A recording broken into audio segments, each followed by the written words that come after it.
morning, Lincoln Academy. Here we go with what is the final school meeting of this, community meeting of this type for this year.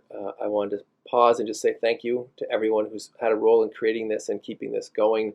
I've been so impressed with the willingness to try new things and to try to keep our traditions alive as we work through battling this pandemic. Hats off to Ms. Peterson, Ms. Mayer, all of the ambassadors, everyone, Mr. Page, that is all the folks who worked hard to put together content and make this something that's been worthwhile and important to our community. So thank you, hats off to you. I certainly am looking forward to our community meetings in person next year and working hard to embrace and encourage and incorporate the content and the enthusiasm that we've seen in this way in our community. So I hope all of you have a restful Memorial Day weekend. Obviously, we're going to come back and work hard to celebrate our seniors and then work on finishing this well. I just remind you all to be positive, be respectful of each other and our differences, and really work hard to include each of us and each other in all that we do and in the ways that we're going to celebrate as we finish the year. So thank you for all that you do. Thank you for everything that you've done this year to help us and our community stay safe. And congratulations to our seniors. We'll have more time to do that next week. Thanks. Have a good community meeting.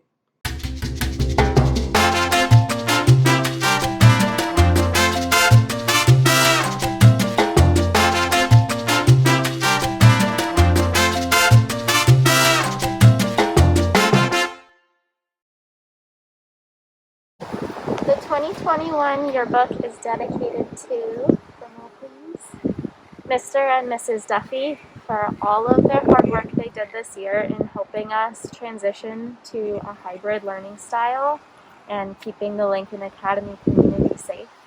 We're about to go present the first yearbook to the dedication to Mr. and Mrs. Duffy.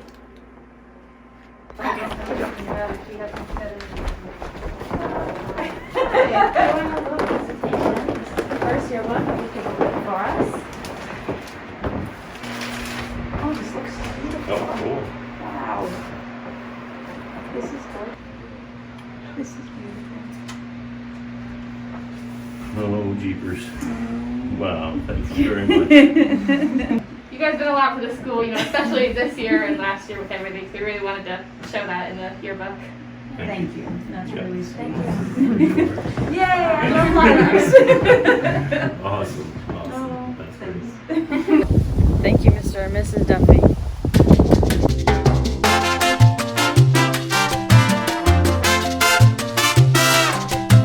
Now for some bright cards. From Miss Lang to V. Nguyen for engaging in a thoughtful, respectful, and quality discussion with APS classmates. It's $5 rennies. This is from Miss Sylvia. That was from Miss Law. That was from Prima Long, by the way. Miss Sylvia sends this to Gabe Manning for helping move easels for AP testing for Mr. Cordero. $5 rennies as well. Miss Granite sends this to Jason Long for always having a positive attitude in class. $5 subway. From Miss Phelps for earning Student of the Semester at Voc. That's Bethel Ben Sawyer. Pizza from Penley Box to Sis, Gobi, and Gale. Miss Phelps and Miss Tucker to Lucas Bryant for helping put together stress relief bags. $5 Metcalfs. And from Mrs. Mess to Ad Farmer for helping Mr. Mess make time signs for AP exams. And a special congratulations to the class of 2021 as you prepare for graduation. This is your last community meeting, and we wish you all the best for the LA Pride program. Good luck.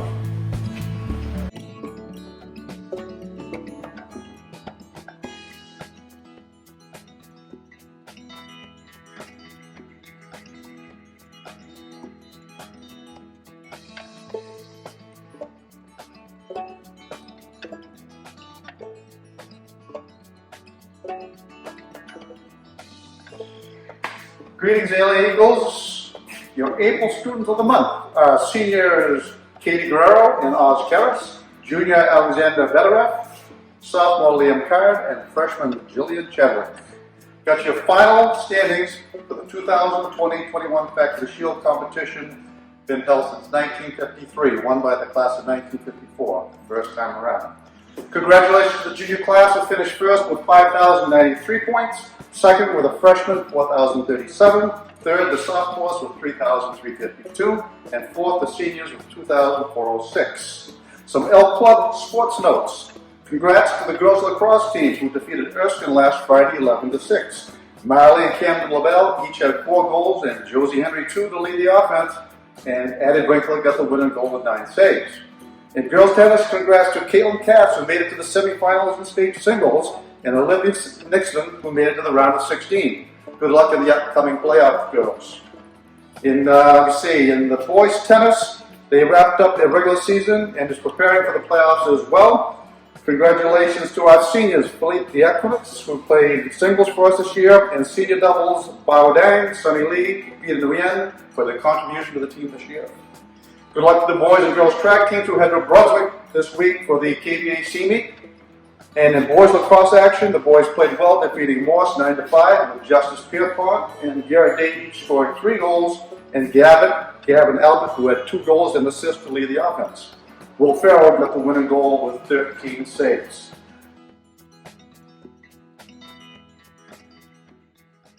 Action! Hey everyone, it's Miss Long here with this year's final Natural History Mystery. If there's one thing that I want you to take and to have learned from me this year, it's the identification of this one troublesome plant here in Maine. So if we take a look down here, we're in Topsom walking along the river, and as you can see all over, and I'm not going to touch it, I'm going to use my stick as my pointer, we've got this short kind of nondescript looking plant. The only thing is that this nondescript looking plant, notice it comes in these kind of clusters of 3, these leaves of 3, and young leaves are actually going to be kind of shiny. This right here, and the reason why I'm touching it with a stick, is that this is poison ivy. Now poison ivy, it causes, when you brush against it, it can cause, the oils from the leaves can cause rashes that are really uncomfortable, itchy, swelling, seeping, and it's all because of the oils that are found in those leaves. That's why I'm not touching it right here. The identification of poison ivy can be a little tricky because instead of looking like this really big trailing vine, poison ivy, the actual vine is sort of under sort of all these leaves, but it shoots out these little kind of plants, these little looking plants right here. And so what you're looking for when you're identifying poison ivy, look for these kind of clusters of 3, such as this one, and I always think of the mitten or a mitten. So if you take a look at, for example, this example right here, this one has a double mitten. So on this side right here, there's 2 thumbs sort of sticking out. That's what I think of when I think of a mitten right here. And so that's what you're looking for identifying poison ivy. And so, as the saying goes, leaves of 3, let it be. There are other plants that look very similar to poison ivy, and so when in doubt, just avoid it. You tend to find poison ivy sort of along rivers and kind of areas that are a little bit more wet. And in the fall time, they can actually turn sort of a reddish color. Poison ivy is for different people, causes different reactions, but they're actually a really important part of the ecosystem. They produce these really beautiful flowers and seeds that lots of animals actually eat. So as you go into the summer, keep your eye out for that plant, and of course, stay curious and enjoy the outdoors. Bye.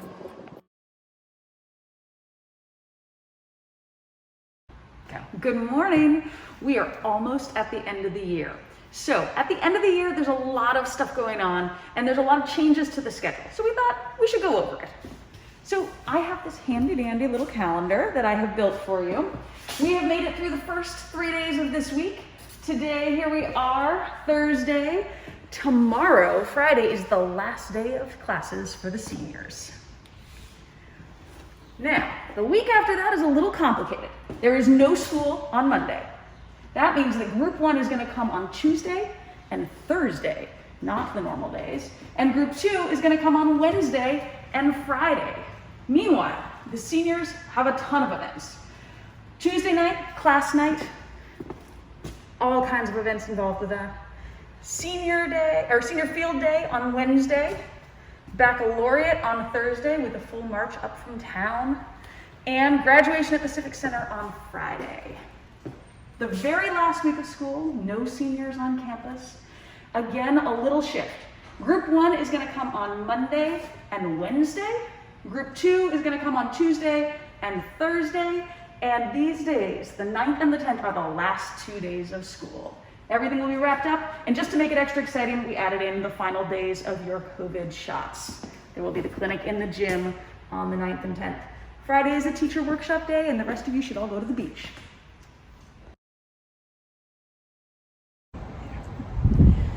Well, it's been a really strange year, and like you guys, we really miss Friday mornings in the gym for assembly. The tradition and, even our schedule for the year is in many ways determined by a community meeting, and it's been really fun to capture it as a journal, really, as a video journal. So thank you so much for participating, answering questions in the hallway, being funny, being silly with us. And we look forward to getting back to the gym next year, but we're glad for the opportunity to kind of hold this tradition through video with all of your help. Thank you.